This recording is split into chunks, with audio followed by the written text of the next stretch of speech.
Hi, I'm Tony Riddle, and this is the Natural Lifestylist podcast.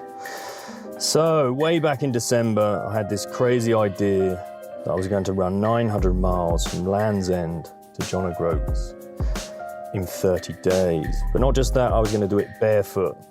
And yep, that would raise socially extreme eyebrows, but it also would raise funds. So with that socially extreme eyebrow, it created a platform, gave me an opportunity to raise awareness and funds for environmental charities and collaborate with leading experts to raise awareness and money for 6 organisations fighting the top sustainability issues of our time. I knew, of course, that running barefoot would raise those eyebrows, and with those eyebrows, I'd be able to provide a platform, a perfect platform, to highlight the importance of connecting with our environment and those all-important key sustainability issues of our time. So I had the pleasure of getting behind the mic with my wellbeing sister, the one and only Jasmine Hemsley. Jasmine is a 3-time best-selling author, the founder of Hemsley and Hemsley and East by West.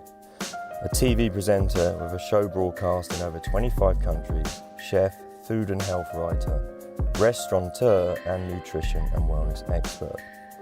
Jasmine believes that small, key changes in our everyday lives can create a profound, positive impact.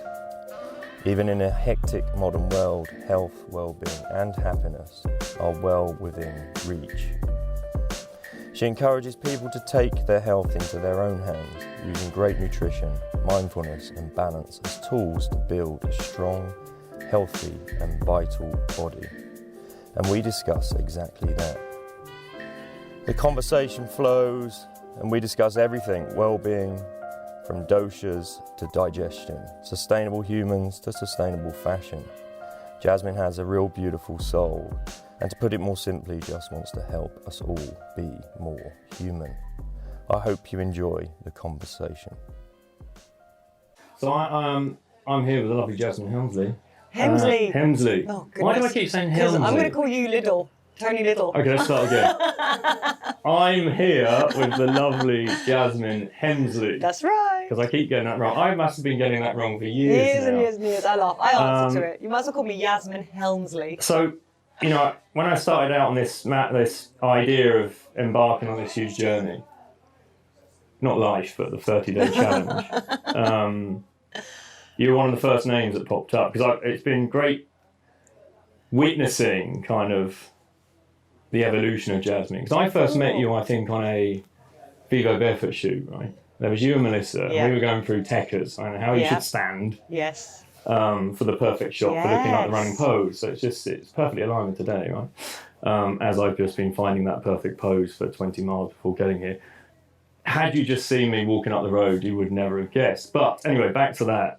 And then you were modelling, right? And now now we've moved right into what would be kind of one of those, a big voice within sustainable fashion, I would say. Thank you, yeah. Yeah, which has been great. I've loved watching that.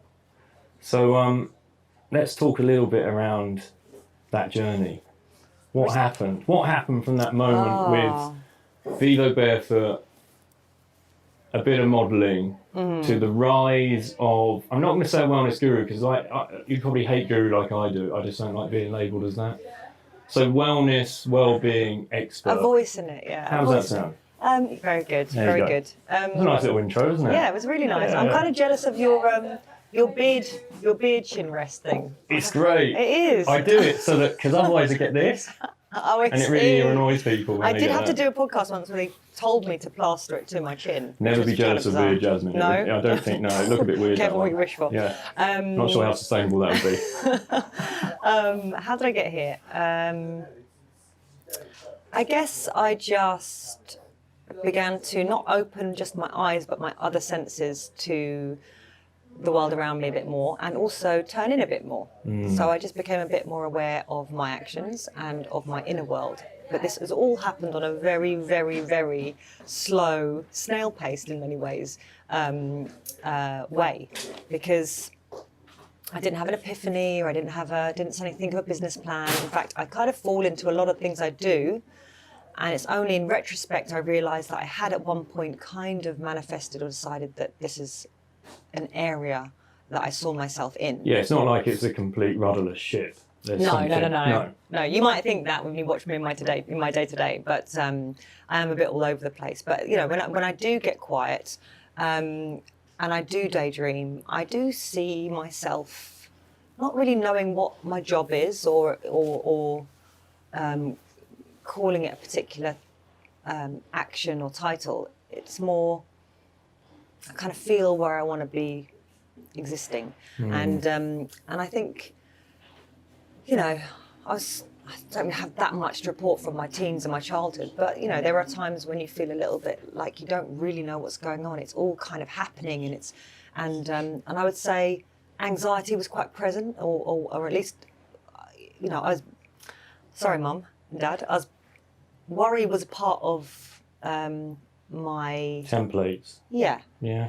Always trying to think ahead, always trying to, you know, and living in the land of the memories. I guess it's just that. There's not much now in the thought of future and past, right? There is not. And now I realise, you know, and it's something that I have to keep reminding myself, but it's that gap between the memories of what's just happened or days gone by and the unknown of the future. And it's that gap that is the real place where I'm at.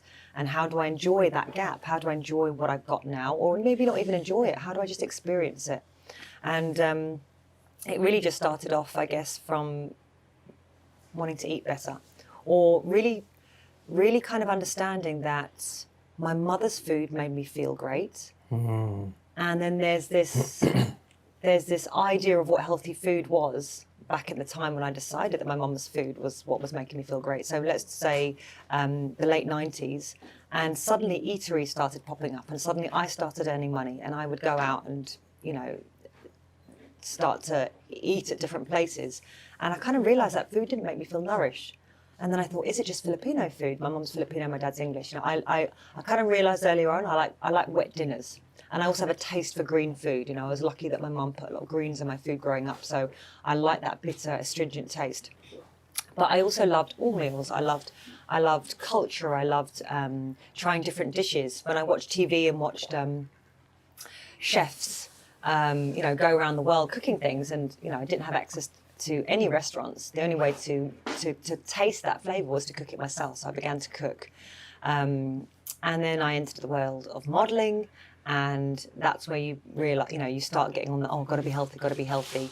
And yeah, back then it was about calories, it was about low fat, it was about nothing, definitely not wet food. It's about almost food being separated on your plate and suddenly looking at it in this kind of protein, fats and carbohydrates kind of way. Yeah, dividing the plate up that way. Plate, yeah. And fist, hand, thumb. Yes, and then looking at the back of packets, yeah, kind of understanding things. And I thought, gosh, I just love my mum's stews that come out of a pot. That's what makes me feel really good. Yeah. And so less complicated. Yeah, less complicated, lots of comfort. And the more I started to research into healthy eating, and, you know, and all these words came up: vegan, vegetarian, paleo, raw food, different philosophies. Ayurveda kept coming up. So from my early 20s, this philosophy of Ayurveda, which I've only really started to talk about in a big way in the last couple of years, has just been there. Oh, I didn't realise that, because I thought it was quite recent for you. No, a lot of this stuff is just... super. It was in the closet. And I wasn't sure what my relationship with Ayurveda was, really, because I was implementing it bit by bit, but it was so vast. It was such a different language to the one I was used to talking. You know, it's very, you know, Eastern philosophies are this holistic way of looking at life. I've been brought up very linear. X plus Y equals Z. And so there was a lot to take on. And luckily, my world around me changed at the same time and made that transition a lot easier. So, you know, when I first came across it, never heard of a mantra, a chakra, any of those kind of ideas. But as I got more into it, I started to hear it there, see it there, see it there, see it there, hear it there, and it all became a little bit more familiar. And now you turn up, you know, to get behind the mic and pull out the tuning fork and give Put me the a tuning on-fork- fork session on-fork before right we on the start. third eye, Yeah, yes. amazing. So if I'd seen that 20 years ago, I don't think I'd necessarily been swept up in it. But my journey has been steady and slow. And so I've integrated what's made sense to me at the time, and it's become a part of who I am today. And so a lot of, Ayurveda and functional medicine, I was very interested in functional medicine, went into the philosophy behind Hemsley and Hemsley. And it's the tried and tested stuff that I was doing on myself. And then as time has gone on and I've watched the functional medicine world really keep coming back to Ayurveda, I've realized if Ayurveda is the manual of nature, or the manual for life, it directly translates as the science of life or the knowledge of life, then is that not where we're all headed? Is that not the big picture? Yeah, because the more I go down that path and the more I investigate, because my whole thing's about rewilding, isn't it? And it's as if that's what it's in its essence, in a way, is at a time, I guess, when it was dealing with the ills of what was becoming a civilization, right?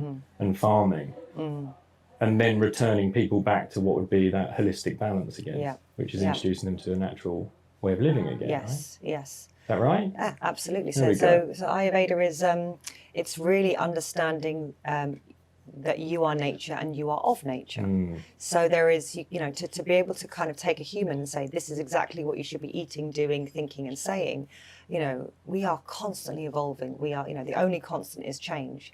And rather than that making things more complicated, it's actually a much more simple and romantic way to look at life.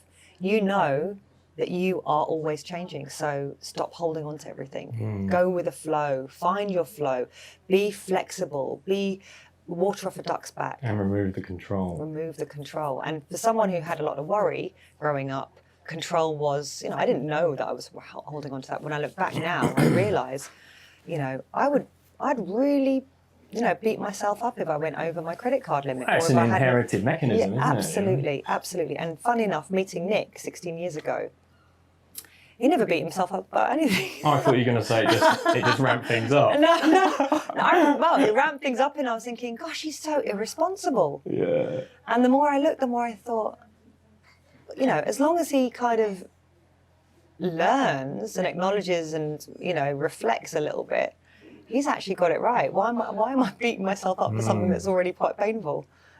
So, I mean, the bank balance is a weird one to kind of bring up as an example, but as an example of the kind of things you spend your life worrying about, rather than just go, do you know what? I've observed that. I've noticed I do that. Let's see if I can, adjust a little for the next time and, see that bill coming or, that type of thing. Yeah, rather than just living the fear of it. Yeah. Why did I do that? I can't, because I have to say, getting fined 25 quid or whatever it was back then for going £1 over your overdraft when you're a student, and you are literally making a meal for £1. You could have gone out for a slap-up dinner. Yeah. That was the kind of chit-chat that used to go through my head. Wow. And now I just think, easy come, easy goes, I work easy for my money, take a deep breath in, take a deep breath out, let that go. All those kind of, cliches that you start hearing in and around us and on, written up on in cool, trendy cafes. They're all there to help. They're all a little kind of nudge just to go, you're a human being, not a human doing. Well, it's like, I was saying about that guy that came out to meet me on the run yesterday, and he said he was in just a really dark space and just breathing meditation and the simple things, and it's all for free, right? Yeah. Meditation, breath work, cold bath. You don't have to pay for a cold bath, right? Simple stuff like that that's managed to rescue him, And he found you on social media. On social media. With technology. So this is a really good, I think, thing to talk about, is because a lot of people, who might be on a rewilding journey or are back to, Ayurveda is being really picked up, traditional Chinese medicine, they might start shunning all technology. Trying to hold on to the past, trying to be that same the past. control mechanism. Exactly. Yeah. Because that's where it was good, or that's, they've romanticized, the old ways. But times are always changing, and we have technology. It's just about being aware of what the right amount of technology is for you at that moment. And what's, in this conversation, what's sustainable, right? What's sustainable. Yeah. So I'm loving watching your stories. I started to do some stories today, really, really enjoyed it. But I can't do that every day. It uses up too much of my energy, my resources. Yeah. Whereas I grow with that stuff. It's really interesting. Well, you are, that's how you speak to your community. They feed back to you, and they're getting to watch your journey, something pretty terrific that you're doing right now. And yeah, it's fueling you, if you like, because you know that, you're, as I said on my social media post, you are leading by example. You're getting out there and doing what sounds completely impossible. And I've had a look at your feet 5 days in, and they're all right.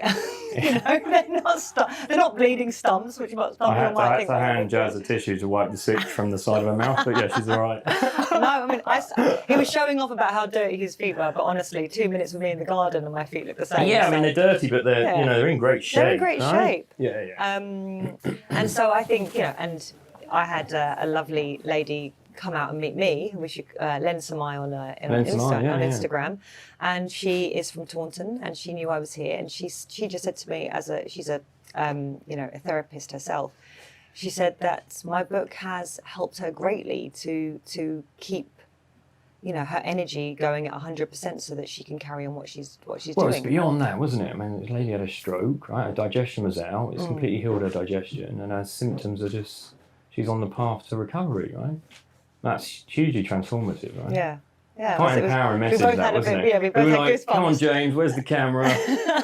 We both had goosebumps, but she found me on social media and she said, please keep, doing what you're doing. So I think if you can just find your balance, that's what Ayurveda is. It's the balance, the delicate balance between mind, body and spirit. And it's not that you want to stay on that pivot and be absolutely rigid, structured and controlled, as we said.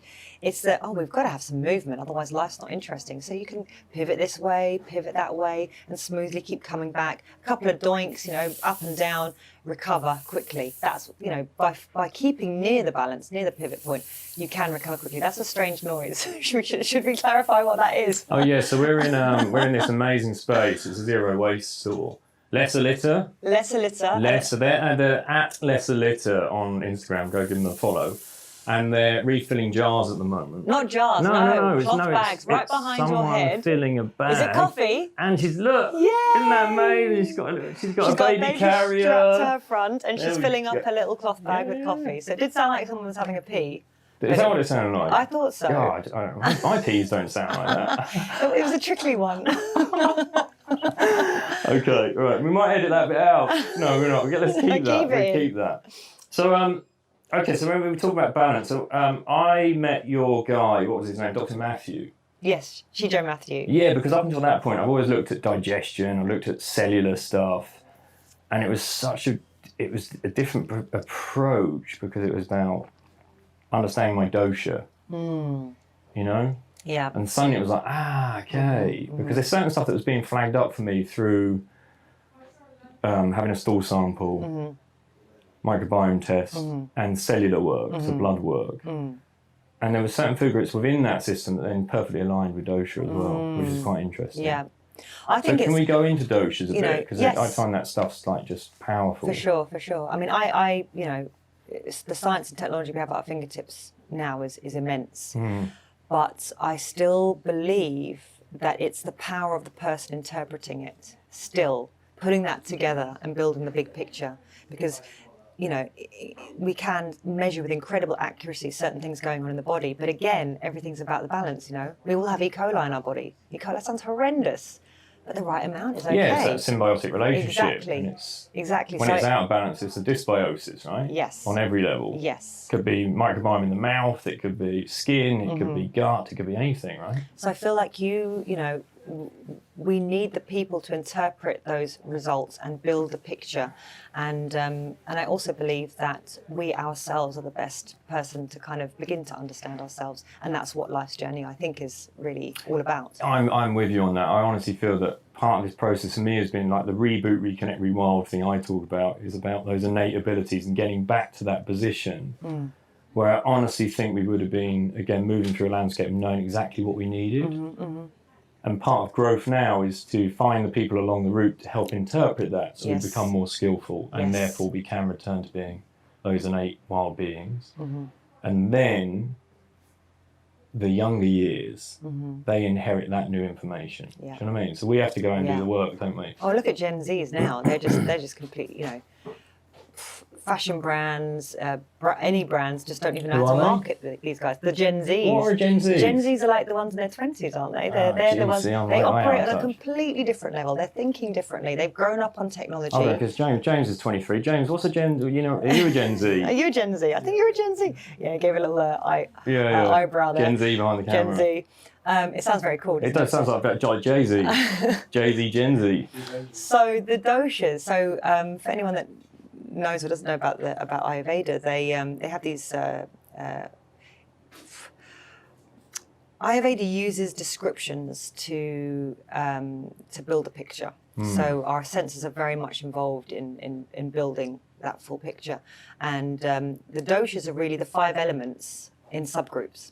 So in Ayurveda and traditional Chinese medicine, etc., they have roughly 5 elements. They differ on what they're called, but for me, it's one's French, one's German. You know, we're just still telling the same poem about love, but in a different language. So in Ayurveda, it's ether or space. So nothing happens unless there is a space for it to happen. Then you have air. So we can talk about the wind, the air that we breathe. You could look at it, the sky. Imagine a picture. So the picture itself would be the space.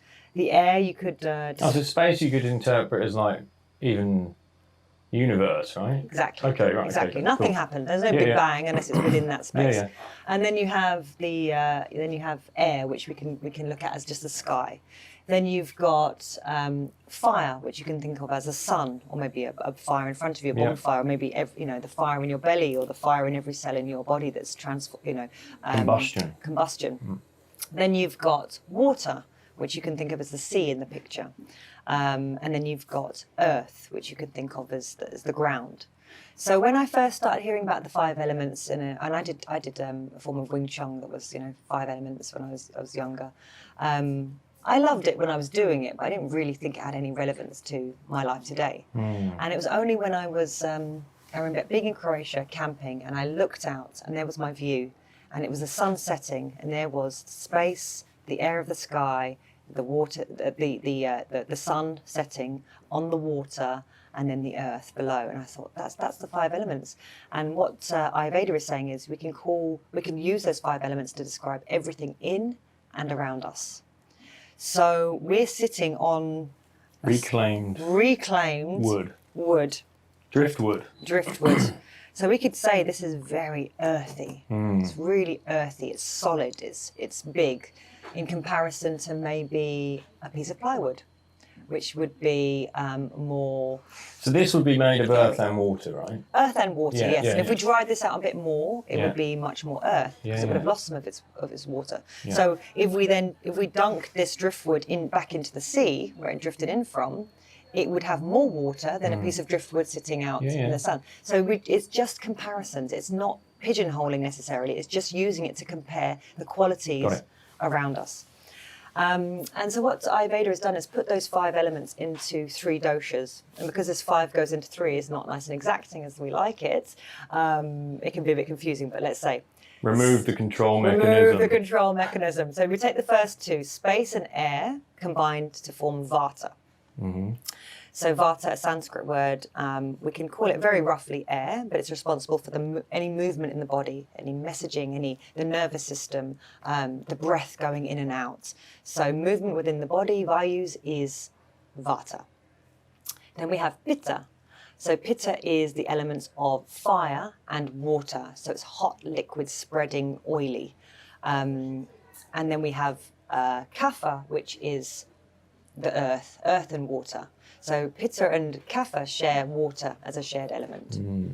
So But the kapha can be quite sticky. Kapha can be sticky, can be quite mucousy. It's very grounded, down to earth. It's solid. Think of it as sand and water together, Add a bit of pitta and you've baked it and you've got like a vessel. Add some water and that vessel slowly disintegrates away back into, space. So it's about the relationship between everything. But the brilliant thing is we can use that to kind of talk about people's personalities, their mental traits, their physical traits. So you're quite a pitta person. I can see from the red tones in your skin, the red in your beard, the focus that you have. And dragon now, in my spiritual ceremonies. the one that's saying things like pain cave, pain cave, you know. But it doesn't mean that you won't have Vata attributes. So when you're thinking, where can I take this? What can I do with this? I've got a message to get out there. Oh, I could start doing this, and I could start. I could do this run. I could use the pitta. You use the pitta as the drive, but use the Vata as the creativity, the stimulation. You know. And that's exactly my reading. But then there's also Kapha in you. Is there? Because yes. Someone said, because of course you are tri, aren't you? You are tri. Tri-dosha. It's just your... You have a dominant... Exactly. A dominant or a dual dominant, or you could be roughly all three, equally split, and that would be tridoshic. So all the elements are in us because we are everything. Got it. So I was a bit Kapha back there on mile 10. You were hitting the, you drained the pitta. Drained. And also you need that groundedness because Vata is cold and stimulated, Pitta is hot and stimulated, Kapha is cooling and calming and grounded and earthing, Mother Earth.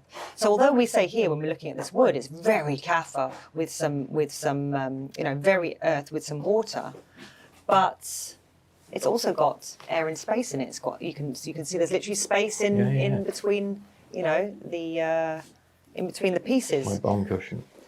Some bits are drier than others. It's got a lot more of the air.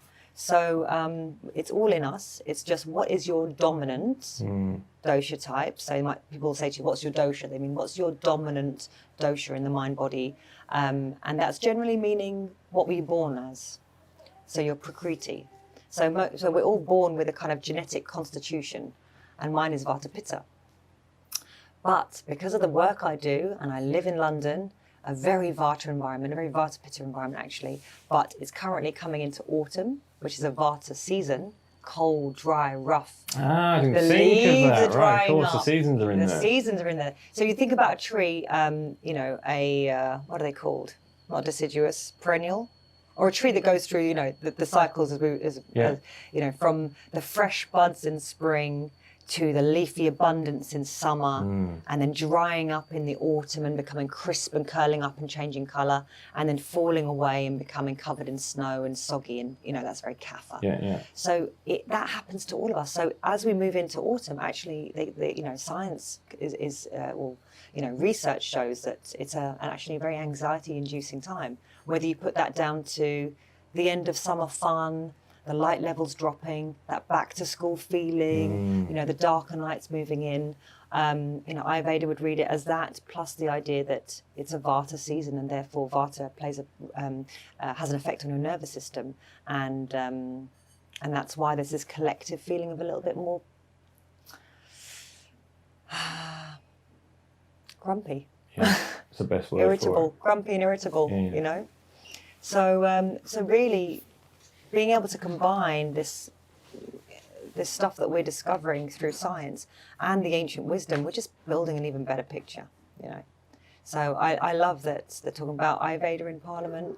I love that people can come and read about Ayurveda and take 1, 2, 3 things, and all of them will have a massive impact, because when you go with Ayurveda, you're going with nature, and that's always a good thing. So let's go back to Ayurveda in Parliaments. What's happening there?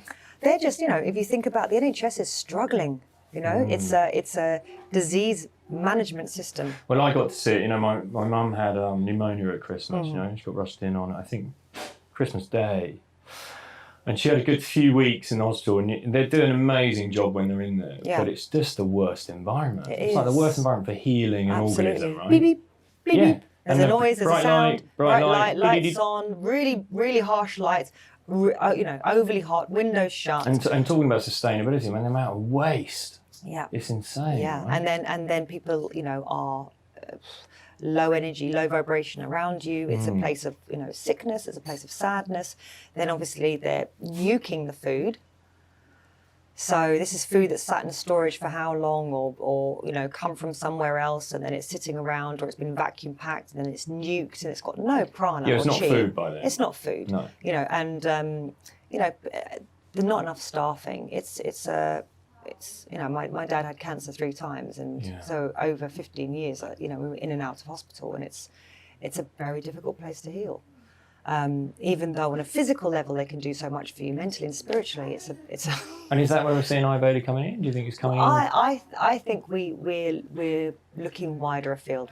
We're realizing that we can't work in this way any longer. Yeah. And I think people are realizing through this wellbeing movement that's become huge that we have a responsibility to take care of ourselves, and we have a responsibility to try and understand more about our needs, to look at how people were doing things 2 generations ago and saying, what can I take from that? For me, when I give talks, I say, what time do Granny and Granddad eat? And people look up and say, 5:30, 6:30 p.m. Yes, they did. If you look at around a lot of cultures, they don't eat past sunset, or you might look at it as, stop eating 3 hours before sleep so that you can finish digesting and then go into a proper deep healing sleep. And for me, that changed my life in my mid-20s, I'd say. So I used to eat about 8 to 8:30 at night.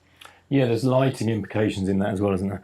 Absolutely. Lighting. Yeah. So the light, we are, if we go camping, the sun and then the darkness that follows, that tells the body what's happening. Melatonin being released. And so we know when we go camping, if anyone has gone camping, without your phones, without artificial light, without artificial stimulation, you sit around that campfire and you start to feel ridiculously relaxed and sleepy. Completely downregulated. Oh my goodness! You're like, what is? I remember going on my first trip to Devon to visit Nick's mum, and the fresh air hit me like I turned into a sack of potatoes basically. I couldn't move. I was so used to the adrenaline, the energy buzz of living in London. So was that the first time you met them? And I basically couldn't speak. I bet they were like, oh, she's a lively one, Nick. No, the fatigue that came out. She's feeding me all her best cooking, and I'm doing a grand job of putting it away. And then, you're sitting out on the porch, and I basically couldn't speak. My body's like, wow, is this a proper holiday? Are we taking time off? Great, I'm going to hit you when it hurts. Let's get some downtime. And it was quite scary at first. I was so used to being that buzzy, creative, chatty person, and I thought, it's been stolen from me. But actually, that was me that wasn't the real me. So that's Vata out of control, is it? That's Vata aggravated. Aggravated, yes. Not out of control, aggravated. Aggravated, totally aggravated. I am Vata, I live in a Vata environment, and I wasn't doing enough grounding because, like increases like, so I need to look to the opposite to bring balance. Okay, so let's go to that. So Vata that's aggravated. To balance it, what do we do? I need to look to the other elements. So Vata is space and air. Yep. I need to look for fire, water, and earth. Earthing. So fire. So Vata is cold, dry, rough, fast, erratic. You can tell by the way I speak. My hands are flying all over the place. Yep. And look at what I'm wearing. You're in a t-shirt, and because you're a pitta. I've got, a cashmere top on, a pair of tracksuit bottoms. I've got my feet tucked into the creases of my legs to keep them warm. I'm sitting on a blanket because I like the comfort. And I'm sitting here thinking about an ice bath. Exactly, yeah. Exactly. So we're 2 people living, the same reality, and we want and need different things. So that's why it's not one rule for all. It's why one size doesn't fit all. You are constantly changing. And as I'm getting bossier, and stepping into this role of maybe teaching and sharing right now, my pitta's coming up. My pitta's coming up. I'm warming up. So when I walk out and do talks, by the end of it, I have to take my jumper off because I'm so hot, because my pitta has come in to kind of be that drive, that fire. And then I wind down, and then I need to kind of get warm and comfy and cozy again. It's interesting, isn't it? Because we're channeling at that moment as well, aren't we? Yes, stuff exactly. That we're bringing in. Yes. So Kapha, what would you do for Kapha then? Kapha, so Kapha. So if you're a Kapha person, that's a lot of water and fire. You tend to have, physically, you tend to have glossy hair, glossy skin, very moist skin. You're the kind of person that doesn't really need body lotion. And the idea of someone pouring oil over you is like, why? Because you're so lush anyway, if you like. You tend to be lush. Lush Kapha. You tend to be the kind of person who, you missed the train. Oh, well, what's next, or something happened, didn't go quite, or someone says to you, what do you want to watch at the movies, or where do you want to go? And you're like, Yeah, whatever you think, you know, you're living in your body, you're more rooted and grounded. But if your kapha gets aggravated, say you're doing a sedentary desk job, you're eating very oily foods, you're not getting enough of that kind of space, air, warmth, you're quite cold as well, they're quite cold to touch, then you can get very kapha aggravated, and that might look like being a bit insular or a bit greedy, a bit wanting to hold on to everything, loving their routine so much they can't stray out of it, you know? Yeah, because Katerina's got there's a lot of kapha in her. Yeah. Yeah. Or it could be, you know, that kapha has to play a part because she's watching 3 children. That's like highly stimulating, you know, that's really in her brain. So she needs that routine because it's the opposite to the vata. And she always says, oh, it's so good when you're around, Tony, because it just gives me this oomph that comes in. It gives me the lift that I need. Well, you come and bring a lot of pitta into the mix. It'd be interesting to see within relationships, right? Oh, absolutely. So Nick is tridoshic. He's obviously living in London, which is very vata pitta. So those two could get aggravated. But because I'm so vata pitta, or so vata almost, his kapha really comes in to be the opposite to me, to ground me down. And whenever I have a bit of a slump and I hit the kind of, you know, because you can get so vata exhausted, you literally get pushed the other way. Of course. And that's when you can't get out of bed, you're feeling quite down or melancholy, you don't want to move off the sofa, you don't have any drive, you know, you've run out of steam. Then Nick's vata kicks in, is like, oh, well, let's go to the park, let's go and do that. I know what will make me nice. You know, he becomes the kind of the moving ideas force there, whereas normally that's me. So definitely in a partnership. Or for example, I could hang out with another creative vata person, and one of us will step back a bit, because 2 doing the same job, what do you get? You don't get harmony. You get overkill. Well, it's great to understand within, I mean, every relationship, isn't it? It could be in business, anything, to really understand that model of interdependence would be fantastic, right? Oh, Imagine within a company, go, right, okay, we're going to read everyone's dosha and understand what we're doing. I mean, if you look at Deepak Chopra, I think he's created, Deepak is obviously a Western medical doctor and, you know, Indian-born, Indian heritage, you know, Ayurveda has very much been part of his life. And they've developed systems to kind of recognize your traits. And in fact, this was something I learned in the Vedantas, which is kind of, it means the end of knowledge. It was these classes I was taking in India.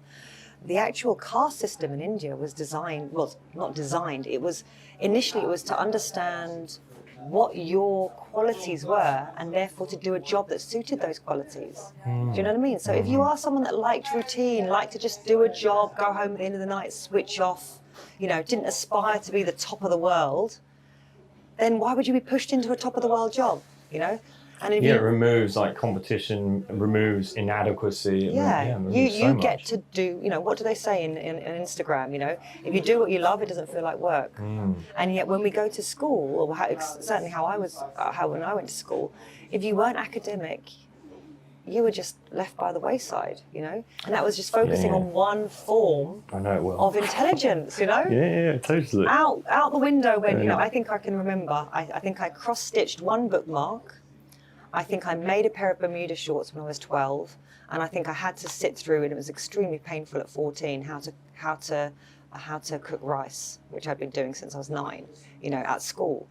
And then that was it. That was what all you needed as far as life skills were. So we're releasing these little adults into the world who really don't know how to cook, how to grow anything, or what their needs are. And that's a bit scary. And that's why I love seeing these forest schools starting up. I love seeing.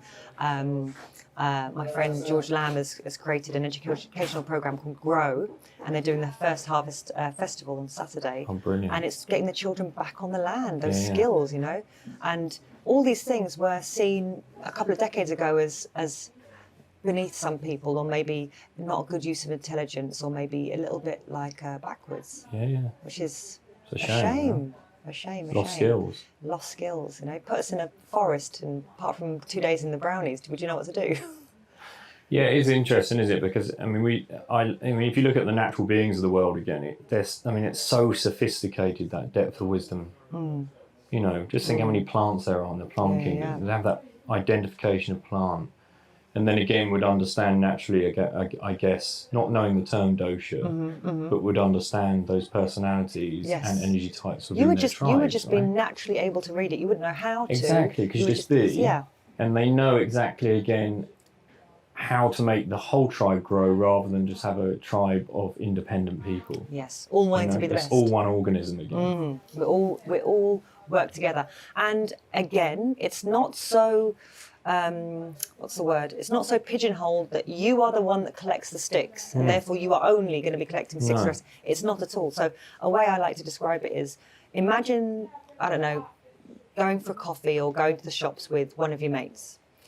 And there's definitely between the two of you, there's the one that will check the road, right, before you cross it. And then think about going out with another mate. Do they also check the road, or are you the one that checks the road? Or when you go out with your child, you're the one that checks the road. You know, you take on different roles depending on the person that you're with. Don't forget to look right. So, yeah. Yeah. And what their inadequacies are, or where their strengths are, you naturally feed into that. So even within your daughters, you know, 3 girls raised almost, in the same way, although you can't be the same parent to all of them. But they come up with different strengths at different times. Exactly. And then within the 3 girls when they play, I bet one's normally more bossy on average, and then one day she's not. It's interesting to observe because they all play out the characters, so they all become the character. One might have been it the day before, but their own personality, of course, is driven within that character. So you really get to see it within there. Yeah. But again, they're independent, aren't they? But interdependent again. Yes. So we are left nature, and we are of nature. So we are the what you see now is that little product of what's going on around us and what's going on within us. We're seeing, so depending on what tribe you're following on Instagram, but things like your thoughts become your reality. That's quite powerful stuff. If you said that to me 20 years ago, it would have gone right over my head. But then you start to see it, how I think, how I see the world. It directly affects how people interact with me that day. One of my favourite sayings is, if someone's a dick to you, whatever, breathe it off.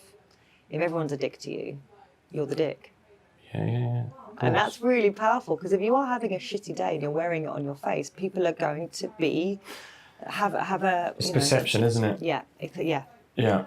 It's perception. So morning rituals. Are you into your morning rituals? Absolutely. What's going on, Jasmine? Let's have some morning rituals. Now, as a Vata, I need the routine, but I also can't be there the whole time. So last night was a good example. Hemsley and Hemsley Supper Club.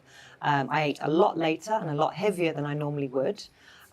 So I slept in this morning to 7 o'clock. Normally I'm up about 5:30, 6.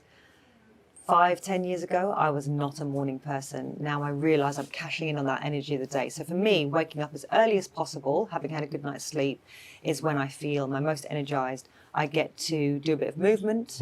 I clean my tongue always first thing. I shower first thing. Scrape. Tongue scrape, it's a tongue scraper. I have one of Jasmine's tongue scrapers. A little copper tongue scrape. You can find it on the website. What's it called again? What's the thing? I call it tongue tingler. Tongue tingler. Only because I kind of thought tongue scraping sounded a bit awful, but then as soon as I kind of printed tongue tingler in the bags and called it tongue tingler, I googled tongue tingler. Let's not go there. It's dodge. Yeah. Cleaning my tongue was something that my meditation teacher Gary Goro taught me exactly 10 years ago, and totally changed my life. Having that relationship with your tongue is like a little window to what's going on. I can see if my food or my lifestyle choices the last few days have been good for me or not, depending on what's on my tongue. Isn't that nuts? Or the shape of my tongue, or the colour of my tongue. But again, obvious, isn't it? Yes, you know it, absolutely. And obviously, people who know about traditional Chinese medicine, that's a very important part, and also in Ayurveda. But now I'm seeing a lot of practitioners say, poke your tongue out, because you can see there, as well as the eyes, as well as the skin, as well as the shape of the face, as well as how you're holding your shoulders. We are just one big walking box of information, and it's how someone reads it. So interpret it, absolutely. So I get up, I clean my tongue, I oil pull in the shower. Right, explain oil pulling. Oil pulling is, So it's actually easier sometimes talking to women who grew up when I did, when back in the day you would strip your face to cleanse it with all these things that took off all the oil. Oil was bad, fat was bad, do you remember? Yeah. Fat was bad for the arteries. We're going to dry you out. We're going to dry you out, exactly. No oil allowed. We crisp your skin up. Exactly. And then you want to apply more of this stuff. And then you can buy more of that product over there. all that moisturiser. And now we're realising that oil is actually the most nourishing way to restore and to remove dirt and toxins. So in the same way that oil cleansing the face has become very popular, and oiling, the body with a massage, oiling the mouth is a really good way of, oil draws things out and also gets sucked in to nourish. So you're kind of nourishing the mouth and pulling out the toxins that have kind of maybe making their way to the surface after a good night's sleep. So it's a great way, instead of using those harsh mouthwashes, which I wouldn't recommend, because they strip the pH balance. Exactly. And there's a microbiome in our mouth that's directly related to our gut microbiome. And so when you're wiping out your mouth with these harsh mouthwashes that feel fresh and zingy, because that's what we've been led to believe. If my tongue's burning, that's a good thing. No, gosh, you just wiped out a whole load of good bacteria. Oiling. What kind of oil would you recommend? So traditional oil would be a pure sesame oil. Yeah. They call it ripened, so it's not so unprocessed that it could go rancid on you. Okay. It's just stabilized, and you will then draw that in and around your mouth, working your jaw muscle, so very good for the face, and you'll pull that in and out of your teeth, and people just have, it lifts stains, it nourishes into the gums, it pulls, bad bacteria gets a chance to get washed out that way, and then you spit it out the toilet. So try and do that for up to 20 minutes, but... Wow. Yes. As long as that? Yeah. Damn, I've been cutting that bit short. But anything is good. Yeah. Anything is good as long as you're going in that direction. Intention is everything. Yeah. So I learned if I do it in the shower, and then as I finish showering and I put oil on my body and put the kettle on, I'm still doing it. And then definitely spit it down the toilet, guys, not down the other. And is Nick just used to not having conversation like that? For Yeah, we minutes? don't. Sometimes we have Brilliant. We wind each other that up. made a good podcast. Yeah. Very much wind each other up. But I don't. Oh, sorry. I don't do it every day because some days it's just not part of. Yeah. I'm not feeling it. But tongue scraping I do. Then I go downstairs and I'll start sipping hot water, and I'll do some movement.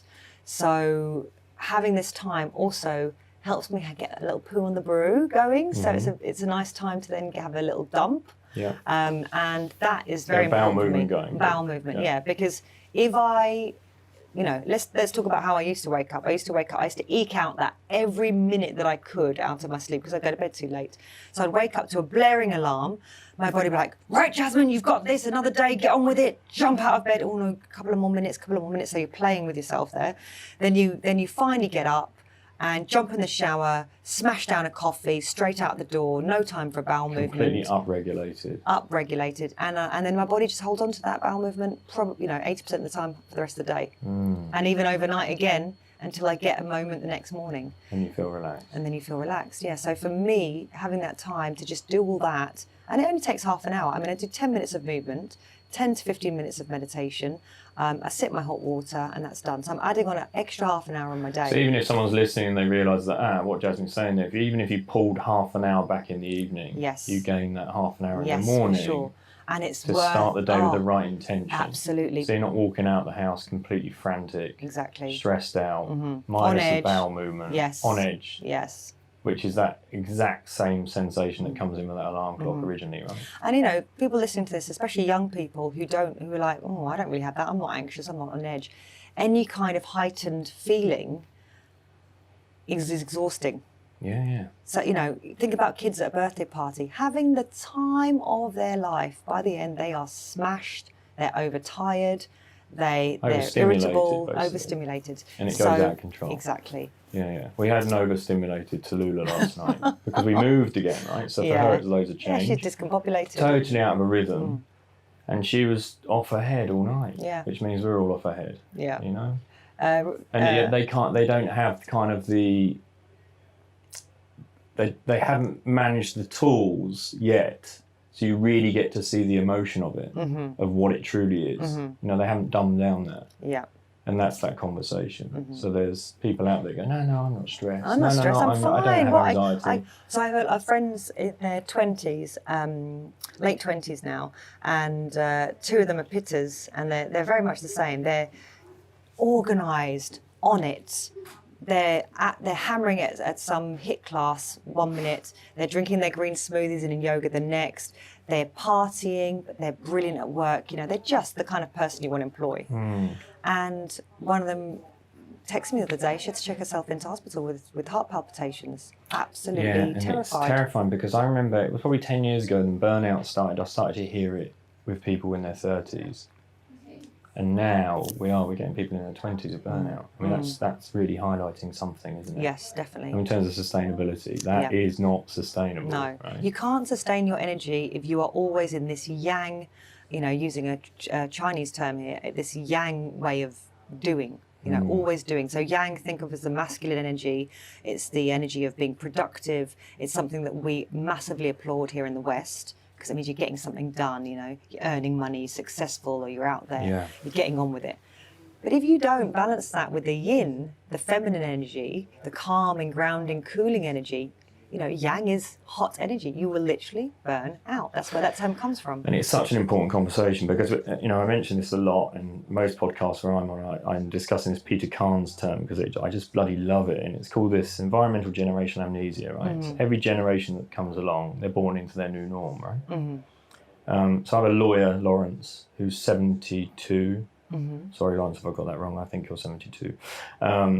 We discuss his role as a lawyer when he first started. So he would write a letter, right? He'd have 7 days, he'd get a response from that letter.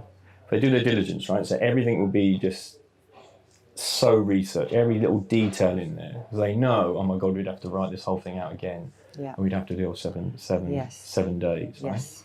This is handwritten. Right, handwritten, right? So they'd have all this time. And then the fax machine came, and then it became like 3 days to a day response.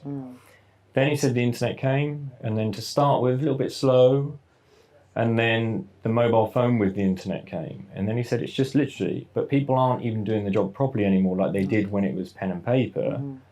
It's now, he might have to deal with 10 emails about that one thing, that would have been dealt with one letter previously. So we think we're simplifying things, but we've actually ramped things up with that model. And so if that's your new norm, that's what you're born into, you don't even recognise the length of time that Lawrence had all those years ago. No. So they had rest, right? They had periods of rest. I remember my dad always saying, I shut my eyes. I'm just resting my eyes. And that was like meditation, right? Yes. So we need these tools now, right? Yes. The 20s and the 30s. Generation Z? Yes. Or Z generation? Gen Z. Gen Z. It sounds like zombies. I mean, you should see their thumbs move when they're texting, but they are also, you know, they're also born not only into this world of technology, they're also born into a world where we are talking about well-being. So they're almost getting the two extremes here. Yeah, it's a polarity, yes. Right? And if you look now, yoga went very acrobatic, you know, rocket, Bikram, standing on your head.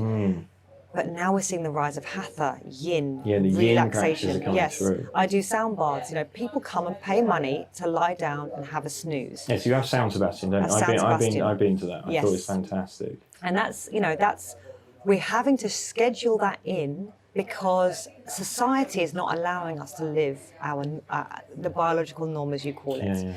You know, so if you are surrounded by, for example, if you went to France where everyone apparently takes an hour for lunch, that becomes your new norm. You come back to London and you're like, oh my God, I've got indigestion, you know, or I didn't get to eat today, you know, and it becomes a badge of honor. I didn't eat, I didn't sleep, I'm stressed. And you can make that adaptation in a matter of weeks, right? Yes, but then again, if you're in a new company and people, you know, give you a snide look because you left your desk or you were gone for half an hour, you know, you're going to feel very uncomfortable, and I can understand that. So what we're doing effectively is bit by bit, we are beginning to tell society that this is the way that we want to do things, you know. And you watch now, and big companies are bringing in gurus or advisors or well-being experts because they realise you're going to get so much more out of your employees if you A, show them the love, and B, allow them to recuperate. Because otherwise they're going to burn out and you've got to replace them. And who are you going to replace them with? Yeah, another one. Someone else is close to burnout. Yes, exactly. So what I love is that yang is that masculine hot energy, and what's the phrase we use for too much yang? Burnout. You know, and that is what Ayurveda is. It talks about, you know, when we say things like, "Oh man, I feel spaced out," or "My heart's feeling very heavy." You know? Me earlier when we first met. Yeah, I looked like I was tripping out. You were drooling. You were properly like, off. one eye was at me, one eye was gone somewhere else. You know, because your body's trying to find homeostasis. You know, you're doing something quite extreme, and your body's trying to make sense of it the whole time. So that rest is really important. As you were seeing today, you said day 4, you were like on top of it. You were telling everyone, I'm being the progress. I am the progress. I am the process. And I can become it. And then Tallulah comes along. Wipe my sleep out. Had a bit of this, Dad. Let's see how you do today. And then I miss the recovery. Yeah, and you really feel it. I mean, you know, Tony, who is the most nimble thing I've ever met, was, you know, it took 10 minutes to make his nest sitting on this chair because he's aching, and you know, the lactic acid's building up, and it's an incredible process. So getting to know yourself in that way is beautiful. It stops being that judgmental of, oh, I'm an old man, or oh, I've broken this, or this isn't going to work anymore, so sod it. You know, it's actually, God, look at that, look how things add up and become this, and now I just need to take some things away to become that, and it just becomes this really wonderful, fluid collection, deposit, collection, gather, let go, you know, easy in, easy out. Flow. So, of course you have a book, don't you? East by West. I do, I have a book. Which is fantastic. Yeah, East by West. So it's a really nice entry level, isn't it? Yes. It's opening up the door so that you can become that process, I guess. Yeah. And understand the balance. Take from it what you want. That's the beauty of it. You know, it's not an exclusive club. It's not some kind of diet where you have to follow the rules. It is the manual of living. So if you just decide, do you know what? I really resonate with this idea of going to bed a bit earlier. I'm going to try it. Brilliant. You know, just being able to go to bed, even though it's sleep, just ensuring that you're resting at the right time of the day, and there is a right time. And we're seeing that with shift working, etc. Something's just popped up. What about with kids? Mm-hmm. Yeah, what do you do? I mean, you know, because I guess as you get older, you can work it out for yourself almost. Yes. How do you identify it within your kids? As in the doshas? As in the doshas. You've got a book for that. No, that is a good one. Because it's a great one, isn't it? Because it's a great tool. I mean, it's so important with children. You get that right. Imagine you had all your kids in balance the whole time. It's very much alike. So, for example, Naomi, who works with me, we always laugh about this. She's very pitta. So she's in a summer dress, as is my sister, for most of the year. And, you know, we don't live in a hot country. They're in summer dresses most of the year, and they might put on a jacket when it rains. So, and if I you know, ever travel with Naomi, I'm in layers because I need to adjust my temperature. She's in this dress with a denim jacket, perhaps. And you're sitting really closely to her. I'm sitting closely. She's like, you're too hot, move away from me. Yeah. She likes drier food, you know, because she's already got the water element in her. Yeah. I don't have the water element as much, so I look for soups and stews. Yet when she gets sick, she looks for the soups and stews. So and then you know, I love a good cracker French every now and again. So you can really see how those play out. But remember, you don't have to kind of totally identify your children. It just becomes, you know, what I love about Ayurveda is every time you cook a recipe with an Ayurvedic intention or with a philosophy, every time you kind of read a bit, you understand that bit more, but you don't have to suddenly figure things out, so to speak, you know? So you just recognise, oh gosh, one of my kids has got a bit more of a temper than the other one, you know, that's the pitta. Yeah, but it'd be wonders at like mealtime, right? Yeah. You know, when people go through this process of thinking, oh, we've got to wean the kids, which I hate that process, because really just, they wean themselves, just put food out, and they automatically will go for what they like. Yes, right? rather than there being this strict, oh, your child hasn't developed this skill yet. Yeah, let's mash the food up, let's make them eat it. Well, I don't want to eat that right now, so I'll spit it out. No, you must have it and keep putting it in, right? I mean, it'd be a great process, that. Yeah. I wonder if the parent could become skilled at just even that seeing what it is they're picking up. And then, wow. Okay. Yeah, absolutely. And then there are some basic kind of guidelines in Ayurveda as well. So we talked about the eating earlier, eating lighter before bed, and going to bed at the right time. So, you know, different organs heal at different times of the night. And that's why between 10 and 6 are the most important times to get rest.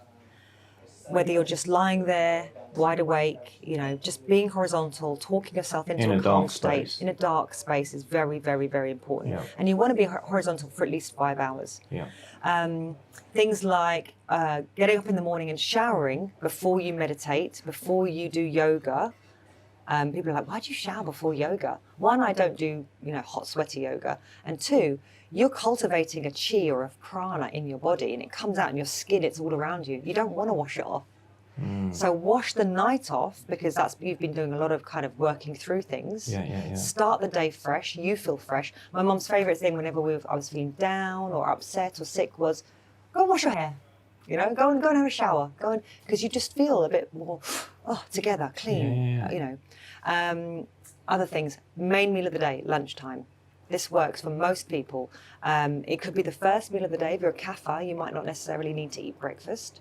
But for other people, it might be your second meal. This should be the biggest meal, because your digestive fire, the Agni in your stomach, follows the Agni, which is the sun. So when you wake up in the morning, your fire isn't fully up and running. So to put on a massive breakfast is actually like sticking a huge log onto a fire that's getting going. And to most people listening now, so come on, Jazz, what's the Agni? Yeah. What's the Agni? Agni is fire. The Agni on. Yeah, Agni means fire in Sanskrit. And so if we're talking about the fire in us, you can say the fire, the heat, think of the acid in your stomach. The stomach transforms food, which is essentially poison, until it's been transformed into this beautiful vital juice, if you like, that we uses to feed our mind, body, and spirit. You think about it, you're not going to flatline an avocado. Is that the right word, flatline? No, you're not going to inject an avocado into your veins, right? No, into your main vein. Into your main vein. Yeah. It's totally toxic, right? Yeah. You're not going to put chlorella straight in there. You're not going to put baobab straight in there. No. I might try and snort matcha in the morning at the moment. But your stomach has to transform it. So that's the fire, that's the change, that's the combustion, that's the metabolism. And so that's why they call it Agni. So the most important thing to understand in Ayurveda is, how is your digestion? And what's happening in the wellbeing world at the moment? All about digestion. All about digestion. The East has been talking about it for thousands of years. We, the West, with all that science, it's like we've just discovered there's a gut. Yeah. And there's a gut brain. Yeah. So and there's a heart brain. Exactly. So while I love what we're doing in science, it doesn't tell you the whole picture. The whole picture already exists. No, because there's reductionism within it, right? Yes. And finally we got the reductionism into the microbiome of the gut, which is then, there's a bigger, this is an organism. But rather than sit there and try and calculate exactly what you're putting into the gut and have you got the right amount of prebiotics and probiotics, etc., more think, how digestible is this food, and how at what capacity is my Agni working right now? Yeah, how am I assimilating with the food? Yes. Right? So if my Agni is low, because I've got indigestion, because I'm tired, because I'm stressed, because I'm angry, because I've just woken up, if I go and take the most incredibly nutritious, organic, biodynamic meal and dump it in there without chewing and without being present, I'm going to cause myself a bit of a disaster. That food is not going to become that incredible nectar juice that we assume it is, because it's made up of loads of great plant foods. Do you see what I mean? Yeah. I mean, you can just throw out the pH balance alone, right? Can't Absolutely. You? You're basically putting a big undigestible log onto a low burning fire, and it's going to smolder and it's going to putrefy and it's not going to burn cleanly. But if your fire is up and it's roaring, you've just hiked. Tony, you just said just this morning, if I could eat through my ears, Jazz. He is a burning furnace. What are these? These are ladus. Ladus. He is a I'm actually just going to eat one right furnace now. that just needs fueling. So you could eat what we might call he's munching away, and chew properly, don't rush it. His fire is burning so brightly that if I gave you what we might consider as the most unnutritious junk food plate right now, your body would still make great work of it. Your fire is on, it's going to burn through it, And that's the difference. That's why you might be on holiday, super relaxed, having a great time, like, why is this bread, cheese and wine going down so well? because you're relaxed, your fire's working, you ate when you were hungry, you slept, you took a nap in the afternoon because you were tired, you know? You had time to have a glass of water because you said, oh, I'm thirsty. Sounds wonderful. You had a relaxing pee. How many of us go to the toilet? This is a really good one. I knew, you know, I had to sort myself out when I used to literally push my pee through because I didn't have time. Well, I'm the complete opposite on the runs because I nearly wet myself a few times. I'm like, oh my God. Right, well, I'm nearly weeing. and you and did sometimes say, I'm in the middle of a village. And it's just not that easy. Yeah. Well, I do remember when you first asked me to do this. The last time I did a 5K run was a group park run, and it was in Killerton in Devon. Yeah. And everyone kind of took off, and the pitter in me, the competitive side, I used to run for my school, kind of was like, oh, why am I 10 people back? I want to be at the front. I'm gonna do this.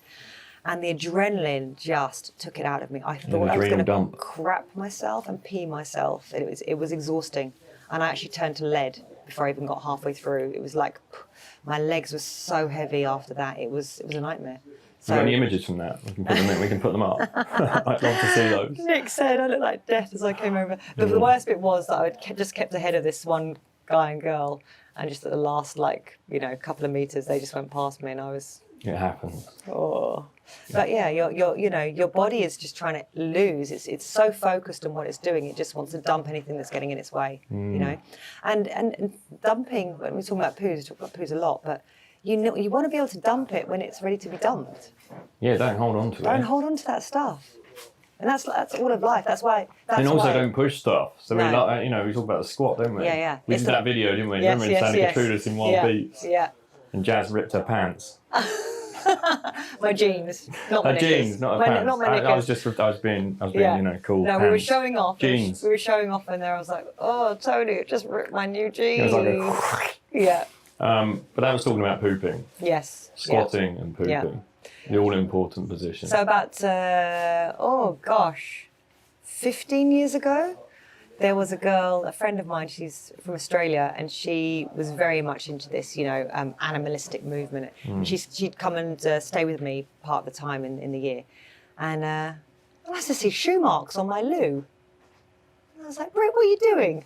She said, oh, I'm squatting on the loo. It's a really bad accent. Can you do it again? Oh, I'm having a squat on the loo. It's good.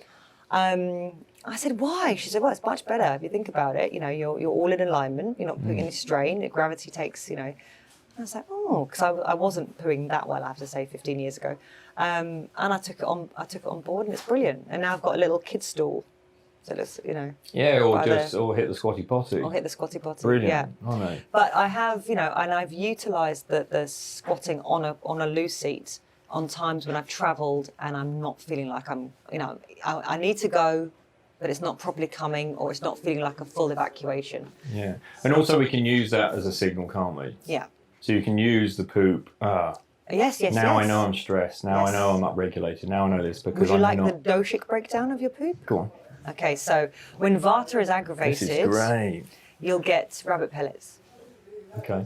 The deer poops. Have you ever had those? I don't think you have because you're a pitta, haven't you? No. Okay, so I'm going to tell you next. Okay, so Vata will have a drier, remember they're airy, dry, light, erratic. So you'll get little rabbit pellet pops, The pitta, when it's aggravated, and I think you're going to recognise this one, you get the runs. You get hot liquid. Remember, pitta is hot, liquid, oily.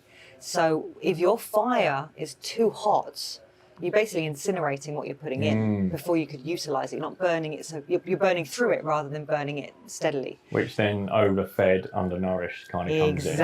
Exactly. You are not able to utilise, absorb, assimilate any of the goodness. So, I know quite a few people who are very kind of active, they're very out there, and they're putting away a lot of food. Yeah. And you ask them, do they have any problems going to the toilet? No, go 3-4 times a day. That's a sign. And then you look at the Bristol stool chart, 1, 2, 3, 4, 5, which one are you? And they're the extreme, they're the runs. And the other extreme is the dry pellets. And lovely at number 3 is that nice, smooth, easy, nothing on the tissue when you wipe, passed brilliantly, and you feel like complete. You feel like you completed that mission. Sorry for anyone that's That's eating great. their breakfast. I think the food mission is important. Yeah. It's a And very then important kapha. tool. So kapha is, remember, it's earthy and it's watery, so they tend to do very kind of large, soft poos, you know, yeah, you can get quite constipated and sticky and tarry when they're aggravated. So it's a really nice indication of what's going on. So you could be a pitta type, but have a kapha aggravation. So don't, again, hang on to what your prakriti or your constitution is, because your vikriti is really actually about where you're at. Yeah. So you might go and hang out with a whole load of pittas, which might aggravate your pitta. Hanging out with the pittas. Yeah, hanging out with the pittas. But it also might make you go, oh God, I don't want to be here. And you're in your inner, you know, you might feel very, what's the word, inadequate. You might start shrinking into, you know, the other doshas kind of come into play. So you're just a moving feast, basically. So it's lovely to get to know all three of the doshas. And if you go to my website, you can do a 3-minute dosha test. And actually, in answering it, are my eyes flicky and darty? Are my lashes long and lush? Are my poos like this? You get to actually understand three doshas. What's the website? JasmineHemsley.com. There we go. Everyone should take a look at that. I think it's such a valuable tool, you know, any age group. So we talked about 20s, you know, this is anywhere. This is great for parents, you know, my mum particularly. Yeah. You know. And if you talk about it with your children, you know, your child can articulate, Mum, I'm feeling very hot. I need something cooling. You know, that's a natural way to bring balance. And Mum, you know what? I'm feeling under the weather. I think I need soup. You know, because soup is pre-digested if you think about it. There's nothing raw to contend with there. There's nothing hard to break down. And the body, when it's sick, it needs the easiest fuel without expending energy in the wrong place. Brilliant. Sustainable balance. You gonna get some soup now? Well, I'm gonna keep smashing these balls. So a laddu. Sorry, I should reframe that, shouldn't I? Booze and smashing balls. Yeah, smashing balls. I think we can we talk about fashion? Yes, let's do that. That's what I was supposed to do, wasn't I? Yeah. So, no, because that's so important what we just discussed there. Yeah. Because we talk about sustainability as if it's reuse, recycle, but there's a rewilding element to it. What we've got. Refuse, reduce, reuse, recycle, recover, rot. That is the hierarchy of waste. There you go. But we need to, you know, so like going back to Lawrence the lawyer, it's what's sustainable today as the human being. Yeah. So even when it comes to that chart up there, is not to get so stressed on the refuse, reduce, you know, just do what you can. Is that refuse or refuse? Refuse. Yeah, so you refuse it. I think it's more dump it. Oh, is it like refuse? Yeah, I think so. Oh, I thought it was like refuse something. So if someone says, oh, here's a gift and it's plastic, and I might go, no, I'm not having that, which I do. So I now tell people at Christmas and birthdays, I don't want anything that we can't, we can't compost or we can't burn. We don't want it for the kids. I'm going to give you a toilet roll then. Yeah. Toilet roll tube. That goes on my compost tube. Yeah, it's... So sustainability in fashion. So, you know, before I went into what I'm doing today, I was doing TV commercials, but my main line of work was e-commerce. Suddenly there's this whole world of e-commerce. And I started off doing, used to do a shoot of maybe 3 outfits a day. That was back in the kind of fashion days. And everything took time, like Lawrence the lawyer. You would take a Polaroid, the lighting would take all day because there was no way to adjust this on a computer. There's no way to backtrack. You've got to get it right there and then. So you take all these Polaroids that cost a lot of money, by the way, to check the lighting. Then you would start shooting. Then a courier would come, collect the film, 1 roll of film, take it to be processed. Hold on. I can feel James getting really excited here. Why? Because camera guy. He bought a camera, a film camera. Yeah. What do we call it? A film camera. He bought a film camera. Yeah. So he geeked out about it the other day. Yeah, it's Nick. You can talk to Nick about that as well. And so a courier would come and collect it, take it off to be processed at the lab, and so everyone on the shoot would then have a long lunch. Come back, check the film. Are we good to go? Yes. Well, we'll start using our 30 quid a pop film then and shoot this guy. So that was what a shoot was. Then it turned into this digital age, and I remember lots of photographers going, I'm not going there, I'm not going there, I'm not going there. And they eventually had to. They had to move with the time. So you have to move with the technology. And then it moved to 8 shots a day, then 20 shots a day, then 30 shots a day. So when I say shots a day, that's changes. Changes, okay. Yeah, so when I left, I was doing about between 40 and 60 items of clothing in a day. What? Yeah. Sustainable, right? Yeah, so I was watching all this kind of fashion, I was putting it on. Some of it was terrible, ill-fitting, cheap, and you'd literally have the Mac operators there, and they'd be stationed, and they would literally be tucking, they'd be manipulating the image to make what was essentially a size 12 fit my frame, which is smaller, and make it all look neat and polished and put together and tweaked until you had this perfect, basically, campaign image to go on the website. And it felt a bit gross. All this clothing coming in, and me kind of knowing that it wasn't what it says on the tin or what it looked like in the picture. So it's not authentic in any way, way, right? It felt a bit ill. But, and I was also a big shopper. I hadn't really been somebody who could buy clothes when I was younger, and so this was my outlet. Plus, being a model, you tend to hang around a lot in near the shops between castings, and you go and buy something because suddenly fast fashion was a thing. You could literally pick up a top for $5. Yeah, you're fully in that world. Yeah, I was massively in that world. And when you're a model, you're also self-employed. So I'd look at my receipts from, high street stores at the end of the year, and I'd be like, 20 items I bought all in one. I'm like, top, $4.99, hairband, $1.99, trousers, knickers, pants, pack of 3 socks, another top. I was thinking, I don't even know what those things are. That's quite scary. That's disconnected, isn't it? So, and it was, From source. Yeah. And so it became, as I moved into food and realising it's not just what you're eating, it's when you're eating, it's how you're eating, I just became a lot more conscious of my environment and the actions that I took. And bit by bit, that started to reflect in. I remember 10 years ago, sitting with my bestie going, I'm going to start wearing pyjamas. I decided that I needed pyjamas. I didn't own any. I used to wear an old T-shirt. Tried to find an organic pair of pyjamas. Nothing came up. And I thought, I live in London. Surely someone's doing organic cotton pyjamas. No.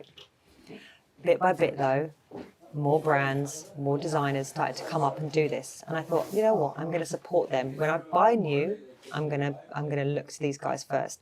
And I have to say, most of the time, it wasn't my style, wasn't my taste. And also, it's very expensive at that time, isn't it? And also, it's very, very expensive. It's the thing that usually comes up. So I was sent this. This is, who are they? Organic company, right? Let me have a look. Do you want to say them? Yeah, go on. Oh, they're saving money. It's labelless.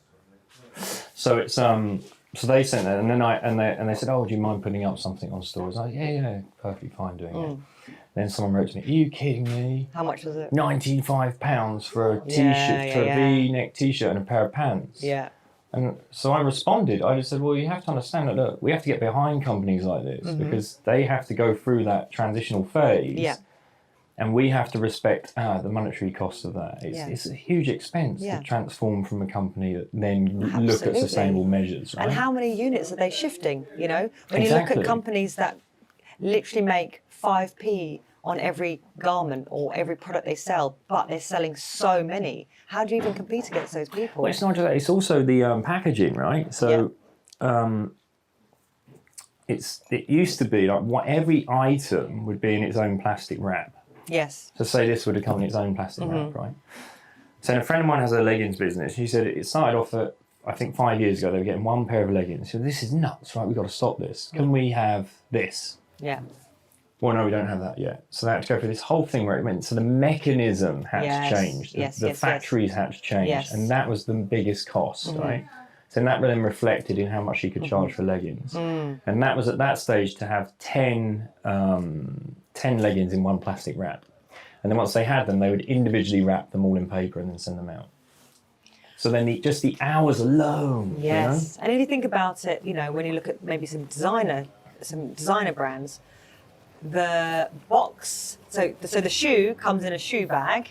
I'm going to squat. Tony is moving. I've got to squat. Trying to find a new position for this body. Right, there we go. He's in a squat now. That's something like a squat. Yeah. That will do for now. So good.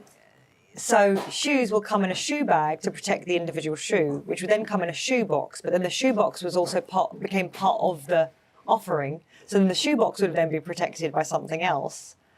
And it starts to become all this, do you know what I mean? Because everyone wants something fresh and new. You know, I remember I used to work in a shoe shop, and they didn't want the box that was a bit battered. And I'm like, it's the box, it's not just the the shoes. box, You're not wearing the box. You're going to go home and you're going to put that box in the bin. We've got some battered shoes. We'll put them in a really nice box. yeah. And it's funny because it changes your mentality. And now, we're sitting in this place called, lesser litter. And there's a whole new, type of person coming in here who doesn't want the packaging. They don't want the packaging at all. So we are shifting, and that's what's exciting. And this is where technology is brilliant. Not only can it solve the problem of getting 10 leggings into a bag rather than just one, it can also spread the message. I remember when I didn't want to have chemical-laden beauty products used on me. I'd spent 15 years under baking hot lights with endocrine disruptive chemicals in makeup products, cooking them into my skin. But to stand up and and say I don't want it on my skin, people look like, are you off your rocker? What do you want? What do you want? Cashmere wrapped lipstick. That's what they think. It's like chemical free. Yeah, how precious is she? She can't handle a bit of and we just don't fully understand it. And we also think that to be chemical free is to be a luxury rather than a requirement, a human requirement. And when I say chemical free, everything's chemicals. I'm talking about disruptive chemicals to our body. What is it? What's harsh?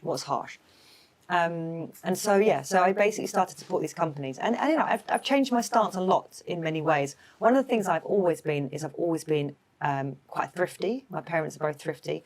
I love a second hand. I love picking up furniture from the side of the road. I love fixing things and mending things, and I love vintage, charity, you name it, hand-me-downs.